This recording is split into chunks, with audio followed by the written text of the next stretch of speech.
Welcome to another episode of Ship War, Harry Potter and the Deathly Hallows Part 1 review. Shipper War. When ship happens, I'm there. It's 3:30 in the morning and I officially just got back from seeing Harry Potter and the Deathly Hallows.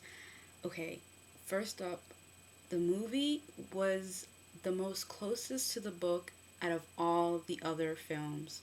And it's a good thing that they cut it to two parts because now they actually took the time to make the movie a lot more like the book.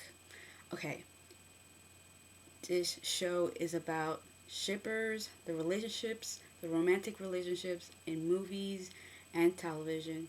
So here it is. Okay, me personally, I'm going to try to be as unbiased as I possibly can and just go by what I felt when I was watching the film.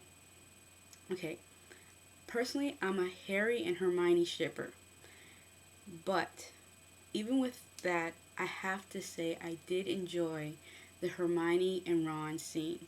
I know there was a lot of uproar from the Hermione and Ron shippers about the spoilers that came out about how Ron and Hermione didn't dance in the wedding and how Harry and Hermione danced. Okay, those spoilers were not on point. Like, for example, maybe they removed this out of the film because maybe they saw how disappointed a lot of fans were with this spoiler. The Hermione and the Victor dance that was said was going to happen. There was like spoilers going around that Hermione and Victor were going to dance at the wedding and Ron was gonna look on and he was gonna be all jealous and stuff. Well, that actually did not happen in the film. Either they took it out or that was a bunch of bull and it actually never was filmed and it was never going to be in the film because no scene such as that was in the film. There was no scene where Hermione's dancing with any other guy and Ron looking over, seeing how jealous he is of Hermione dancing with somebody else. But the thing is, there was a lot of Ron and Hermione hints and flirting, and there was a lot of things in this film that was not seen in other films. They followed the book very closely when it came to the Hermione and Ron scenes, very closely. Uh, so, for those who were disappointed with the spoilers that were coming out about how the Ron and Hermione shippers were going to get duped again in this film, I have to say, even as a non Hermione and Ron shipper, there was a lot in this film for you guys, and I personally enjoyed it a lot. There was a lot of stuff in between Ron and Hermione that I enjoyed a lot that made the film even more enjoyable than it already was. It was a lot, a lot, a lot. I don't know if I want to go into details. I don't want to spoil you guys way too much if you haven't already seen the movie. If you have, you guys know what I'm talking about. As for the Hermione and Harry shippers, there was a lot in this film too. I mean, there was a lot. I mean, basically all that we've been waiting for to see, I guess we got the closest we're ever going to get between these two characters. There's a scene with the locket from the book that's the most sexual scene this series has ever had ever in any of the films. Like, it was just whoa. Like, when the scene came up with the locket scene, for those who read the books, you know what I'm talking about. For those who've seen the movie, you know what I'm talking about. Like, everybody in the theater was like, whoa. Like, everybody was like shocked, but at the same time they all were cheering, I guess, because you know how people get with stuff like that.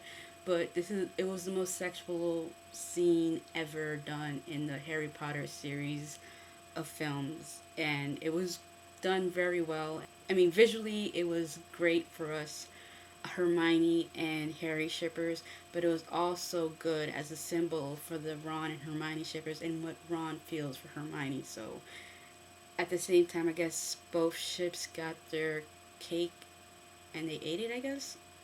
Um, and then there's another scene between um, Harry and Hermione where they're dancing. Okay, this is a spoiler that came out, and it's actually true. It's not during the wedding that they're dancing. It's actually they're dancing in the tent, and it's a pretty intense scene because at first it starts a little bit sexy, and then they start dancing. It's all fun and stuff, and then after they're done dancing, like at a moment there, you're expecting them to kiss, but it doesn't happen because obviously Hermione's in love with Ron, and Harry doesn't see Hermione in that way.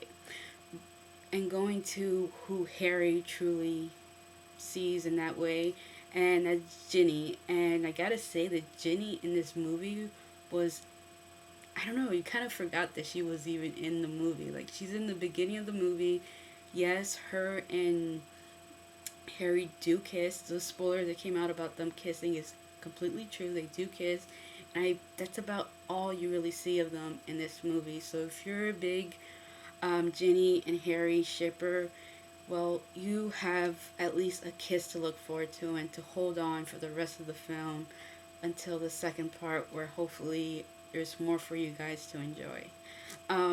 So yeah, this film was pretty on point when it came to the relationships, as in the book, and just even outside of that, it was really on point.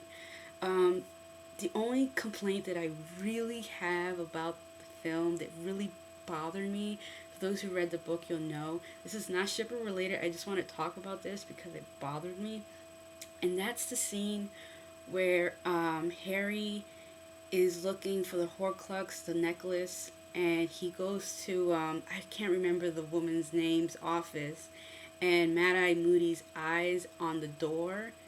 In the book, he takes the eye because he's so upset that she actually took his eye and put it on a door. In the film, he just looks at it and just does absolutely nothing. There was like no emotional connection between that eye and Harry, and I really enjoyed that in the book, that he was so upset that she had the eye that he just took it with him, and like she doesn't deserve to have the eye of Mad Eye Moody.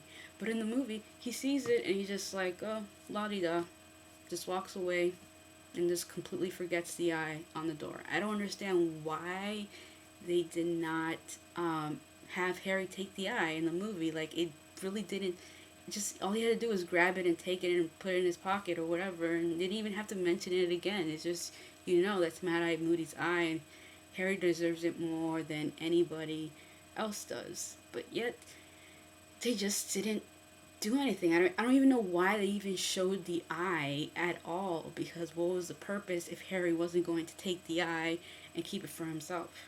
So yeah, that's my biggest issue. Like, after I saw the movie, I kept thinking back to that and being like, they should have done it. They should have done it how they did it in the book. So yeah. So this is my review of Harry Potter and the Deathly Hallows Part 1. And for those who are watching this, I would like to ask you guys, who do you ship?